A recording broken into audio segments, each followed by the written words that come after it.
Podcast Bichos Tagarelas. Com Fábio Marçal e Ricardo Weg e gente convidada. Ricardo Weg, nosso homem do marketing digital, e o Maurício Viana, nosso cineasta, e os nossos queridos ouvintes. Vai ter tanta coisa. Com muito carinho fizemos o Bichos Tagarelas desta sexta-feira.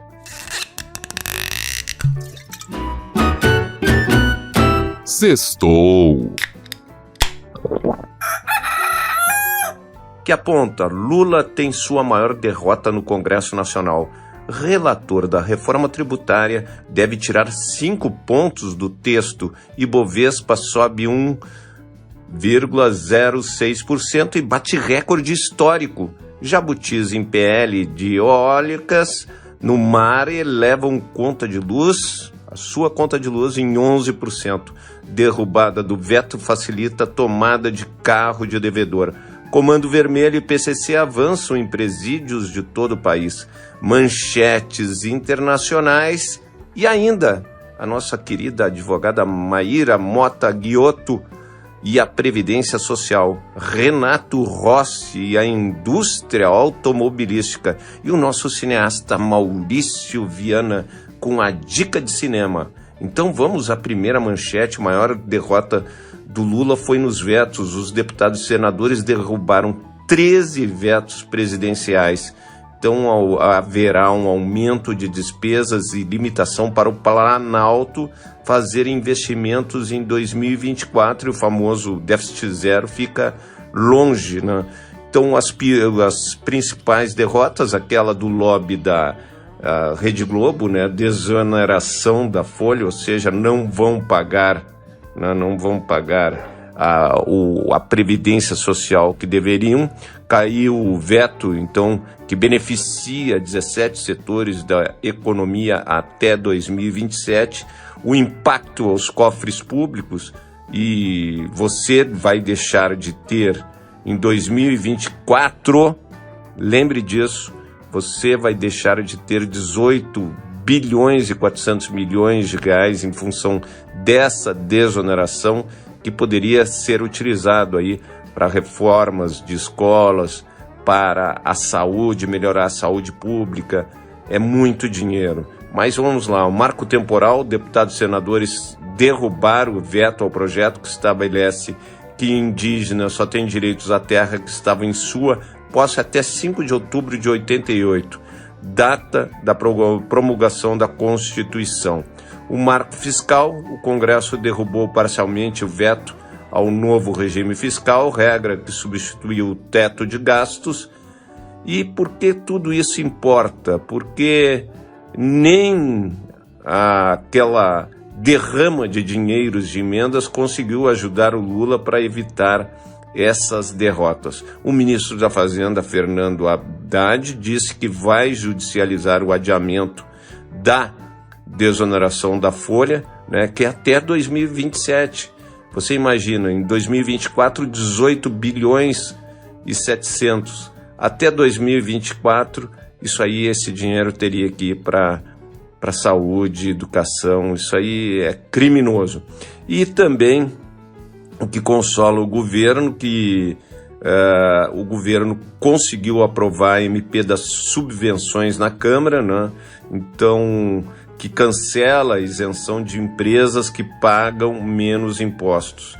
Então terá 80%, a ideia inicial do governo era cobrar tudo que não foi pago do imposto passado.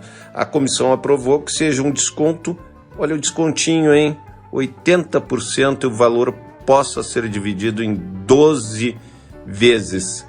Por que a MP das subvenções de ICMS era tratada como uma espécie de milagre que poderia salvar as contas públicas em 2024? Agora ela foi desidratada pelo nosso querido e amável Congresso Nacional. E a reforma tributária, todo mundo me pergunta, pode hoje, finalmente, né, suprimindo textos, né, o relator da reforma, o Agnaldo Ribeiro retirou 5 pontos do texto para viabilizar a votação do plenário. Um dos principais impasses, porém, ainda permanece a cobrança da CID sobre bens similares aos produzidos na Zona Franca de Manaus, né? Parlamentares do Sul e do Sudeste são contra. Eu também.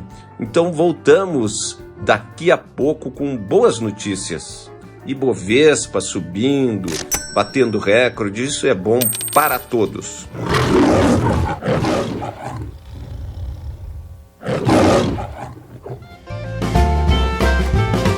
Notícia boa! E vamos para as boas notícias. O Ibovespa, principal índice da Bolsa Brasileira, bateu o recorde histórico ao fechar em 130 mil pontos, com alta de 1,06%. Durante o pregão, ele chegou a ultrapassar a 131 mil pontos. Isso é um recorde que aconteceu no dia 7 de junho de 2021. Então, boas notícias aí, o dólar baixando, isso é muito bom.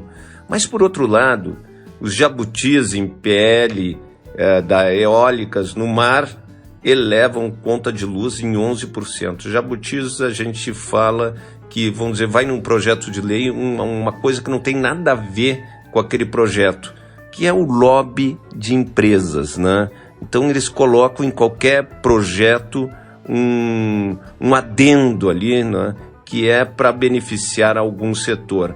Então a tarifa de energia dos brasileiros vai aumentar 11% de uma vez só, caso o Senado aprove a PL das eólicas do alto mar, sem retirar as emendas que desvirtuaram a proposta. Os jabutis, como são chamados no jargão político, as alterações sem qualquer associação com a medida original, vão agregar uma sobrecarga de 658 bilhões até 2050 no custo da energia. É aquilo que eu falo, aos 48 do segundo tempo, porque os nossos amigos do Congresso Nacional, eles votam tudo que está ali represado, que beneficiam a setores, de empresários e tal. É um negócio muito suspeito, eu digo isso, é uma coisa muito suspeita, porque começam a aprovar, né? E esse dinheiro que poderia ir para segurança, saúde, educação, acaba ficando para determinados setores que têm, né, o lobby total. O Congresso derrubou um veto do presidente Lula no chamado Marco das Garantias, facilitando busca e apreensão de automóveis de devedores. O trecho determina que, caso o bem do devedor não tenha sido entregue ou disponibilizado voluntariamente no prazo legal, o banco pode pedir ao cartório busca e apreensão extrajudicial. No caso dos veículos, o texto permite que os cartórios firmem com órgãos de trânsito convênios para facilitar as providências. O ministro da Justiça e da Casa Civil haviam pedido os vetos, afirmando que os textos eram inconstitucionais. Na visão do governo, a medida criaria risco de garantias individuais com direito ao devido processo legal e à inviolabilidade de domicílio. É mais um jabutizinho ali que acabaram, né, derrubando os nossos queridos e amáveis parlamentares.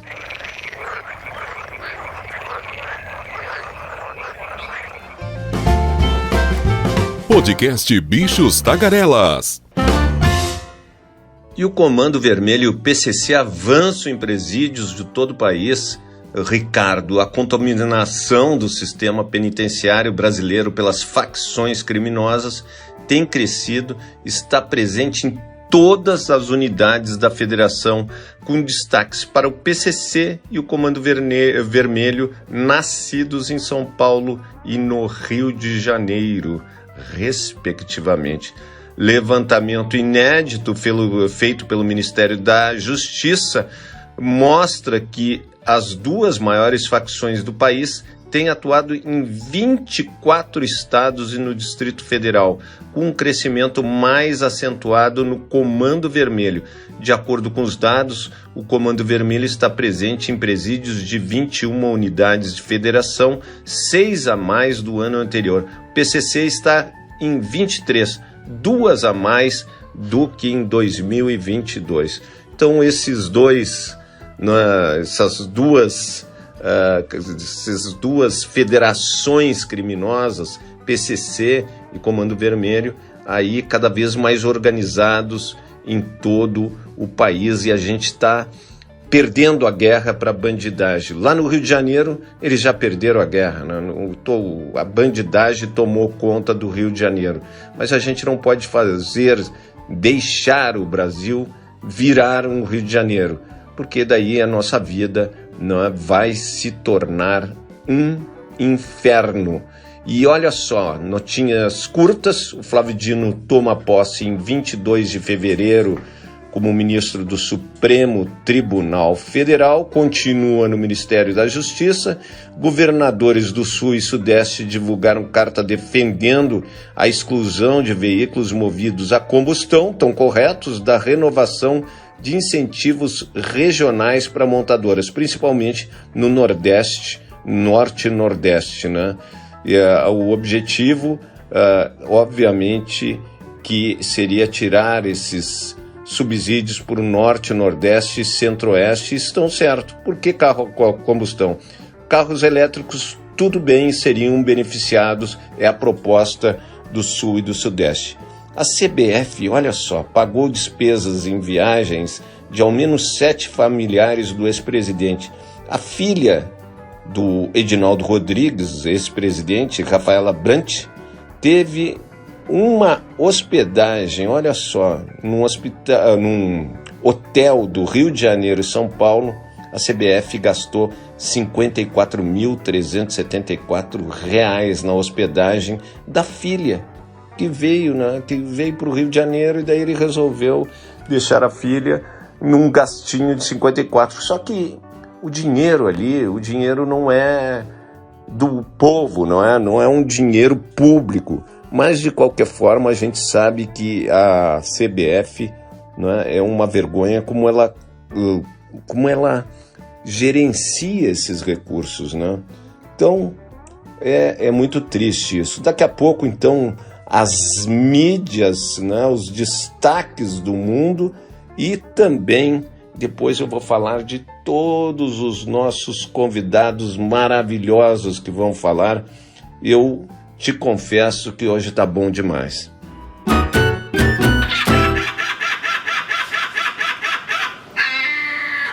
Podcast Bichos Tagarelas, com Fábio Marçal e Ricardo Weg, e gente convidada. E os destaques do mundo.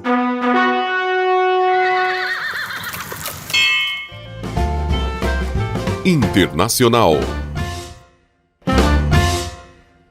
New York Times: Hungria bloqueia ajuda à Ucrânia. Wall Street Journal: acusado de roubar 2 bilhões de dólares de Wirecard, é suspeito de ser espião russo. Clarín: governo argentino anuncia plano contra manifestações. La Nación: objetivo continua sendo a dolarização, diz ministro da Economia. E o país do Uruguai, não é o da Espanha: economia deixou para trás o impacto negativo da seca, mas terá desempenho muito ruim em 2023, a economia uruguaia. E o país de Madrid: União Europeia acelera para um alargamento decisivo para o leste europeu. The Guardian: presidente da COP28 diz que sua empresa vai continuar investindo em petróleo. Financial Times: Musk disse que há credores que eles não perderiam dinheiro com a compra do Twitter.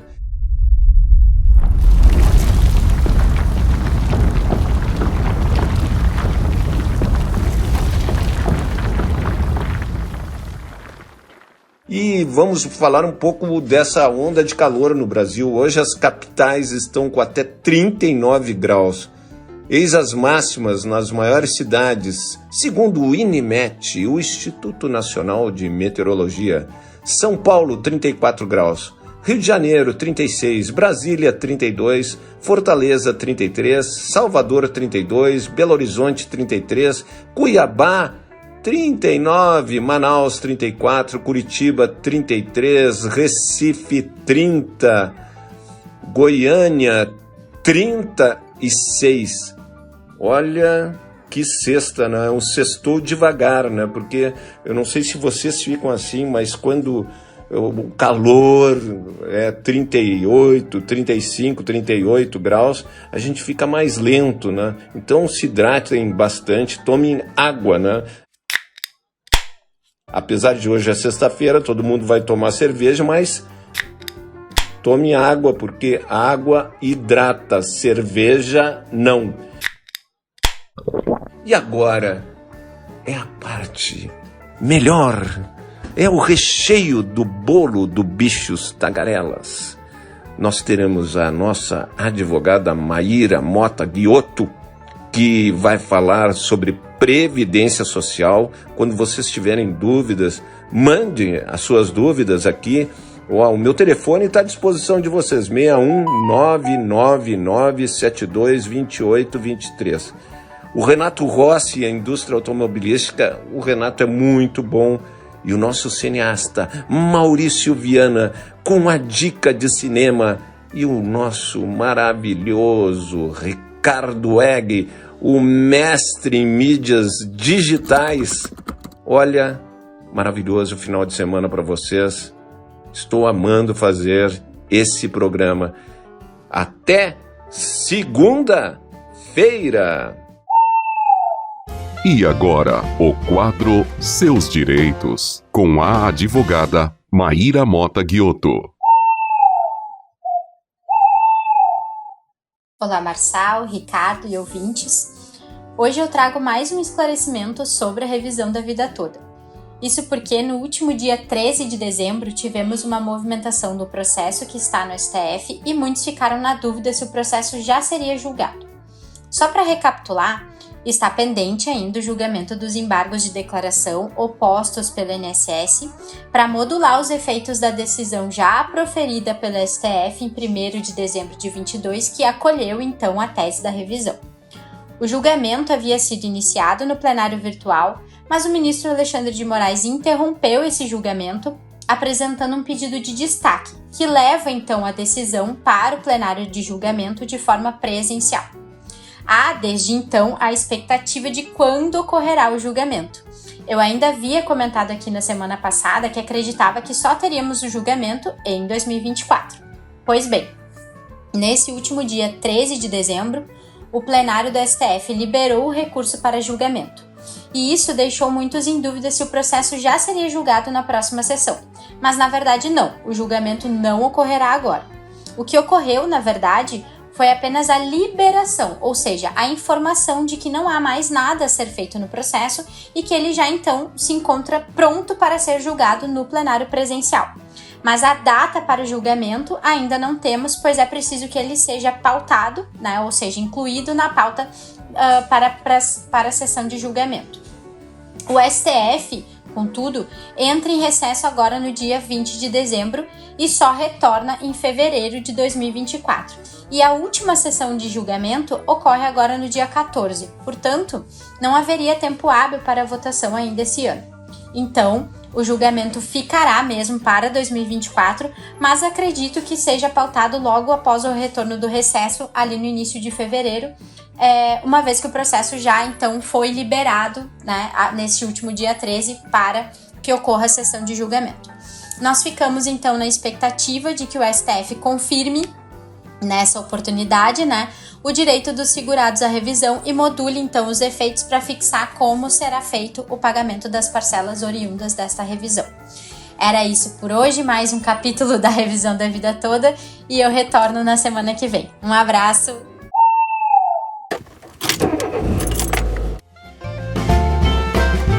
Podcast Bichos Tagarelas.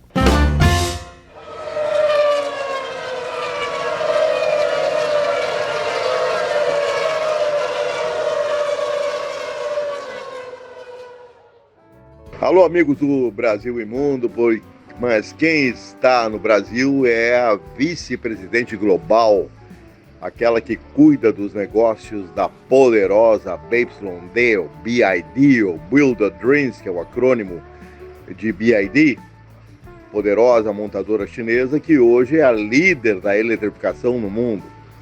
A BID vai fechar 2023 com mais de 3 milhões de veículos eletrificados no planeta. É aquela que está impulsionando realmente a eletrificação. Os chineses estão puxando a eletrificação no mundo. Os chineses saíram daquela desgraça, a combustão, aqueles carros horrorosos que eles fizeram durante anos, desde a década de 80, 90, e que não deram certo no mundo. A China tinha uma ambição de ser a campeã mundial do carro a combustão, não conseguiu nada.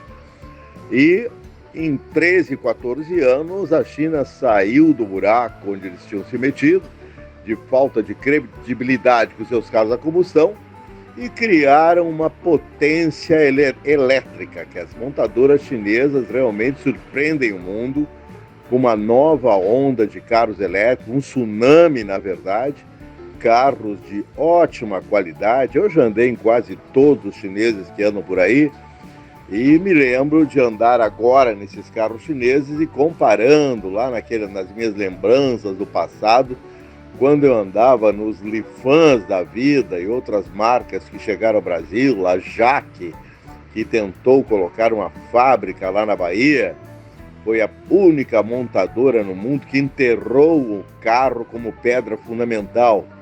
A Jaque queria que as gerações do futuro olhassem, desenterrassem aquela porcaria chamada Jaque J3, e aquilo serviria de exemplo, né? Como havia no passado já uma evolução tecnológica dessa marca chinesa.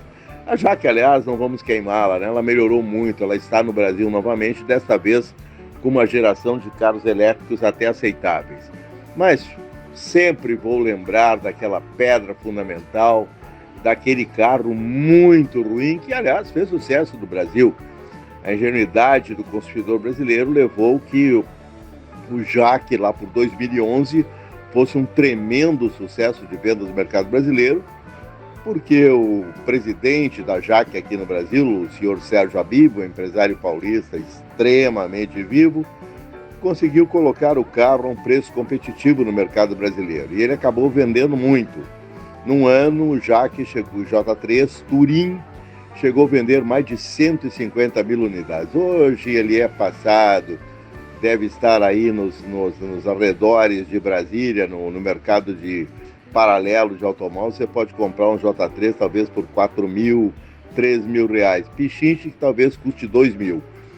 Mas a dona Estela ali está no Brasil, e ela, nos encontros com a imprensa, eu me lembro dos anos e anos de encontros de jornalistas especializados da imprensa aqui no Brasil, nas convenções de imprensa das montadoras, de lançamento de produtos, ou convite para inauguração de algum novo linha de montagem, enfim. Foram décadas passadas junto a executivos de montadoras. E nas convenções de imprensa, haviam jornalistas que eram especializados em infernizarem a vida dos executivos. Um deles, meu amigo, tenho lembranças muito bacanas do Roberto Nasser, que já falecido.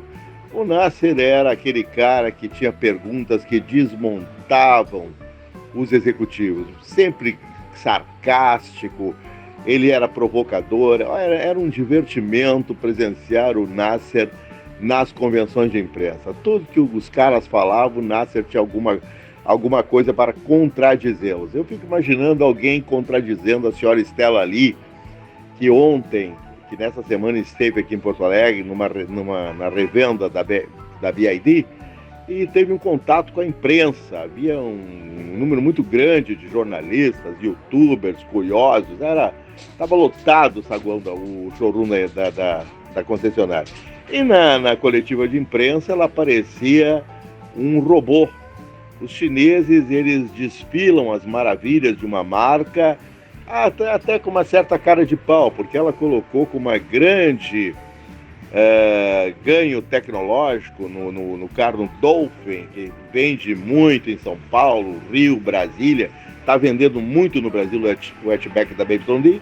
Ela colocou aquela maravilha que o Dolphin tem, chamada karaokê. O cara pode dirigir em São Paulo, em Brasília, em vias velozes, cantando, que já é realmente um grande benefício ao menos para o cérebro. Depois pode acabar na UTI ou com um pouco de boa vontade no necrotério, né? Imagina o cara cantando e dirigindo. Mas o Dolphin é um bom carro, a BYD tem uma tecnologia para lá de satisfatória.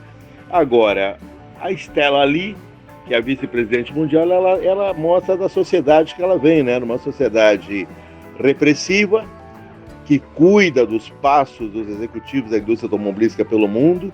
Imagina se a Stella Li inventa de dizer que a China fabrica carros, tem uma visão ecológica, vende para o mundo essa visão ecológica, mas a China é movida completamente por aquela pedra preta que joga fumaça tóxica nos 20 cantos do planeta. Eu estou falando do coal, o carvão. Sim, toda energia elétrica produzida na China hoje, mais de 80%, vem do carvão. Isso nem foi discutido no COP, porque há interesses econômicos poderosos atrás. E a China está sendo preservada de críticas em relação a ser, junto com os Estados Unidos da América, os 2 maiores poluidores do mundo, e são também 2 países que utilizam o carvão para gerar energia elétrica. O Brasil não, porque o Brasil tem recursos hídricos muito amplos e nós temos por incrível que pareça, uma matriz energética mais limpa em relação a essas 2 grandes potências. Mas se alguém questionasse a senhora Stella Li ali sobre esta dicotomia entre ecologia, imagem ecológica de uma montadora e usar carvão na produção de veículos, certamente ela teria um infarto ali e seria algo muito lamentável. Estamos sempre com vocês no podcast. Pois é, o Brasil está melhorando aí no cenário internacional. Olha só que notícia bacana, que interessante. O Brasil volta a quitar suas dívidas com organismos internacionais. No nosso país aí nós não estaremos mais devendo nada para nenhum organismo internacional até o final desse mês. Isso é uma notícia muito boa. Eu, como todos, né, pessoas honestas aí, gostamos de pagar as suas contas, e que interessante isso daqui. A notícia exata é o seguinte: o governo federal vai quitar até o fim deste ano, né, as dívidas do Brasil junto a organismos e fundos internacionais. Quem disse isso é o secretário de Assuntos Internacionais e Desenvolvimento do Ministério do Planejamento e Orçamento, no caso a secretária Renata Amaral, né? Renata Amaral. Então, segundo ela, o país acumulou aí um saldo de 5 bilhões de reais com aproximadamente 120 organizações. Então, essas dívidas todas aí estarão regularizadas, estarão quitadas até o final desse mês, garantiu aí a secretária. Boa notícia aí, o Brasil sem dívidas com os organismos internacionais. Muito bom, muito bom. Fábio Marçal e nossos ouvintes, deixa eu falar uma notícia boa aqui sobre marketing. É uma área que eu gosto muito, inclusive estudei esse assunto lá na FGV. Gostei muito, inclusive, da FGV, o curso de marketing digital. Muito bem, vamos lá. O britânico WPP é o maior grupo de marketing do mundo, com receita de 17 bilhões de dólares no ano passado. Não são fracos. E o que acontece? Eles fizeram uma fusão global aí com outras agências, outros grupos, né, e fizeram uma fusão. Agora as agências VMLYER e Wander Thompson se uniram aí com faturamento agora também gigantesco, e elas aqui no Brasil, né, elas também têm seu braço. O grupo forma uma rede aqui de 10 agências de publicidade e marketing, incluindo VML, a Market Data, a Corebiz, a Mutato, também a Mirum, a VML Commerce, a VML Reutz, a iCherry, a PM Web e a Next. É isso aí, várias agências aí com nomes bacanas, nomes chiques, nomes, né, que dão destaque aí as suas siglas, enfim, estão se fundindo. Olha só o tamanho disso, 17,8 bilhões de dólares foi o que elas giraram esse ano, né? Então estão se unindo, somando forças.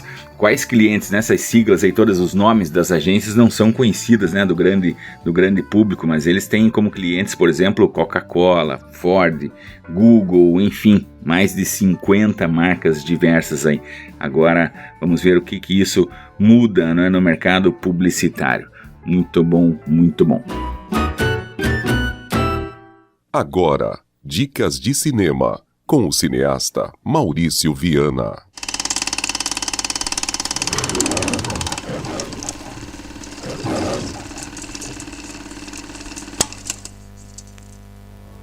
Olá, vamos começar hoje com a indicação de filmes, né, de toda sexta-feira. Um grande cineasta que esse ano, inclusive, lançou um filme muito bom, o Martin Scorsese, que lança filmes periodicamente há muitos anos e é um diretor de cinema extremamente premiado.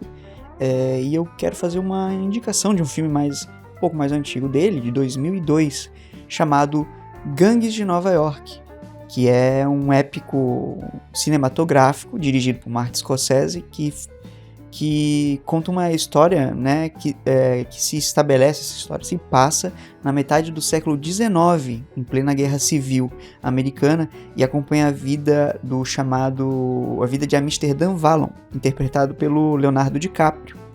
Vallon retorna ao bairro de Five Points, em Nova York, para vingar a morte de seu pai, que foi assassinado em uma briga entre gangues. O filme ele representa de forma bem visceral a violência, a brutalidade que caracterizava a época, com foco nas rivalidades entre as gangues que disputavam o controle da região.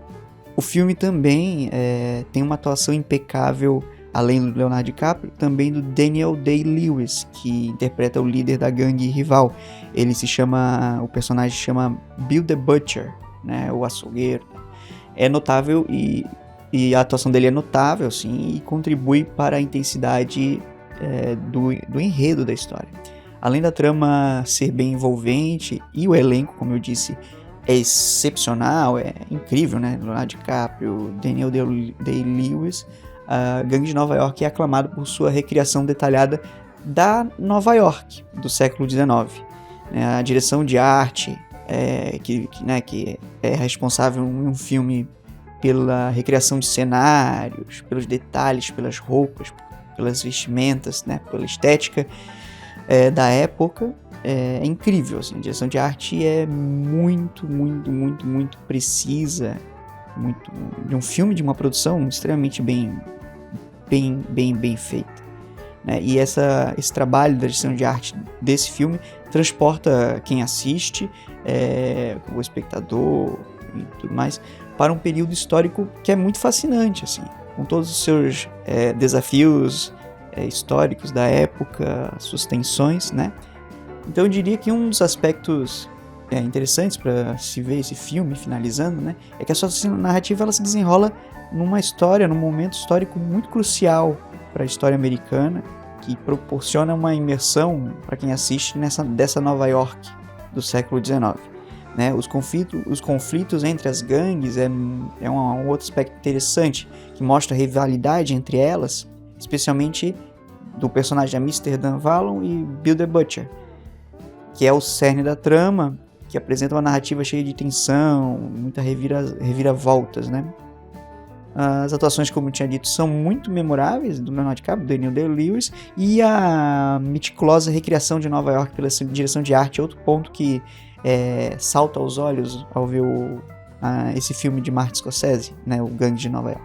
Então, resumindo, eu considero uma obra-prima, assim, cinematográfica, que combina uma narrativa que é muito envolvente, com uma performance brilhante, com uma bela representação visual do período representado em tela. Então, ele oferece uma experiência incrível para quem ama cinema e gosta muito de narrativas envolventes e impactantes. Então é isso por hoje. Eu agradeço. O filme, segundo o Google, está disponível na Claro TV e na Apple TV, ok? Em streaming. Então agradeço e fica aí a recomendação. Tchau, tchau.